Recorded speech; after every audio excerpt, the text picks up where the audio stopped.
nama Tuhan, selamat pagi kepada Bapak Ibu semuanya. Sebelum kita melanjutkan kegiatan kita di hari ini, mari kita akan awali pagi ini dengan merenungkan firman Tuhan. Firman Tuhan saya ambil di dalam Mazmur 92 ayat yang ke-13 bagian A berkata demikian. Orang benar akan bertunas seperti pohon kurma. Mengapa Tuhan mengumpamakan bahwa orang benar itu akan bertunas seperti pohon kurma?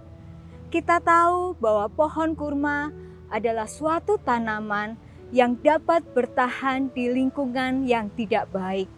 Dia dapat bertahan di lingkungan padang gurun dengan tanah yang kering, dengan tanah yang gersang, bahkan dalam situasi suhu yang ekstrim, di mana pada siang hari begitu panas dan pada malam hari begitu dingin.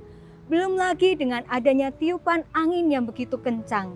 Namun pohon kurma dapat tetap bertahan, bahkan tetap bertumbuh dan menghasilkan buah. Demikian juga yang Tuhan harapkan dengan kehidupan kita sebagai orang-orang benar, agar kita mampu bertahan di dalam situasi yang mungkin tidak mengenakan. Bahkan bukan cuma sekedar bertahan, tetapi dapat tetap bertumbuh, bahkan menghasilkan buah. Banyak hal yang kita alami, banyak proses yang mungkin sedang kita jalani, tetapi Tuhan mengingatkan kita, hendaklah kita seperti pohon kurma. Rahasia apa pada pohon kurma sehingga dia dapat bertumbuh di dalam lingkungan yang tidak baik, di dalam lingkungan yang panas, di dalam lingkungan yang kering, di dalam lingkungan yang gersang? Kuncinya ada pada akar pohon kurma tersebut. Bapak Ibu, kalau kita ketahui ketika benih kurma itu ditanam, dia ditaruh di dalam tanah, lalu di atasnya diletakkan batu.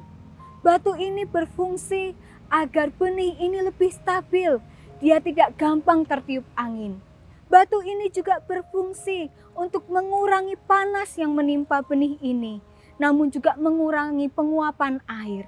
Bahkan juga dapat menahan benih ini agar tidak mudah digali oleh binatang-binatang kecil. Selain itu, ketika ada batu di atasnya, tentunya pertumbuhan tunas dari kurma ini akan terhambat. Dan itu akan membuat benih ini berakar ke dalam, berakar semakin dalam. Bahkan akar ini akan mencari sumber air. Akar kurma ini dapat mencapai puluhan meter untuk dia mencari sumber air. Dan begitu akar ini menjadi kuat, barulah tunas ini akan bertumbuh. Bahkan tunas ini dapat menggulingkan batu yang ada di atasnya. Bapak Ibu yang saya kasihi, biarlah kehidupan kita pun boleh berakar semakin dalam, boleh berakar semakin kuat di dalam Tuhan, sehingga kita dapat tumbuh terus. Meskipun situasinya tidak baik, kita dapat bertumbuh terus. Bahkan bukan cuma bertumbuh, namun kita juga dapat menghasilkan buah-buah. Mengapa kita perlu akar yang dalam? Sebab hidup dan matinya sebuah tanaman itu bergantung kepada akarnya. Potensi gagal akan semakin besar bila suatu tanaman ini tidak memiliki akar yang dalam. Tekanan hidup janganlah sampai melemahkan kita, melainkan itu akan menjadikan kita semakin kuat. Kita semakin diproses, kita akan semakin kuat karena akar kita dalam di dalam pribadi Yesus. Bapak Ibu yang saya kasihi, marilah seperti firman Tuhan yang ada di dalam Mazmur 92 ini, kita boleh belajar dari pohon kurma. Kita boleh memiliki akar yang kuat, bahkan kita akan terus menghasilkan buah. Kurma memiliki masa produktif yang lama, bukan hanya tahunan, tapi dia memiliki masa produktif yang sampai puluhan tahun, bahkan bisa mencapai 100 tahun. Pohon kurma ini boleh tetap menghasilkan buah. Saya yakin dan percaya ketika kita boleh berakar kuat di dalam Tuhan, maka buah-buah itu akan terus kita hasilkan. Puji nama Tuhan, biarlah renungan firman Tuhan pada pagi hari ini boleh memberi kekuatan kepada kita. Mari sama-sama kita berdoa.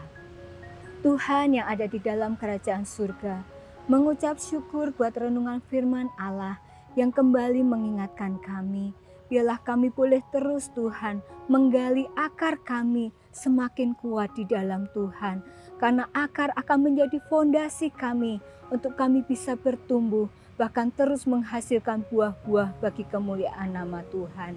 Kami yakin dan percaya ada Roh Kudus yang akan terus membimbing kami, ada Roh Kudus yang akan terus memampukan kami sehingga kami boleh semakin kuat di dalam Tuhan. Kami mau terus berdoa bagi gereja Tuhan yang ada, pelayanan yang ada di GPDI COTW. Mari Tuhan yang akan terus menolong agar kami boleh terus bertumbuh di dalam Tuhan. Melalui pekerjaan Tuhan yang ada, banyak domba-domba yang akan terus bertumbuh di dalam Engkau. Dan kami juga berdoa Tuhan untuk bangsa dan negara kami ini. Mari Tuhan, Engkau yang mengasihi bangsa kami ini, Engkau turunkan hujan pertobatan atas bangsa kami ini, agar bangsa kami ini boleh dimenangkan untuk kemuliaan nama Tuhan. Sepanjang hari ini juga kami serahkan setiap kehidupan kami anak-anak-Mu, apa yang akan menjadi kegiatan kami, usaha pekerjaan kami, Tuhan yang akan campur tangan di dalamnya. Terima kasih Tuhan, terima kasih. Di dalam nama Tuhan Yesus Kristus kami sudah berdoa. Haleluya. Amin.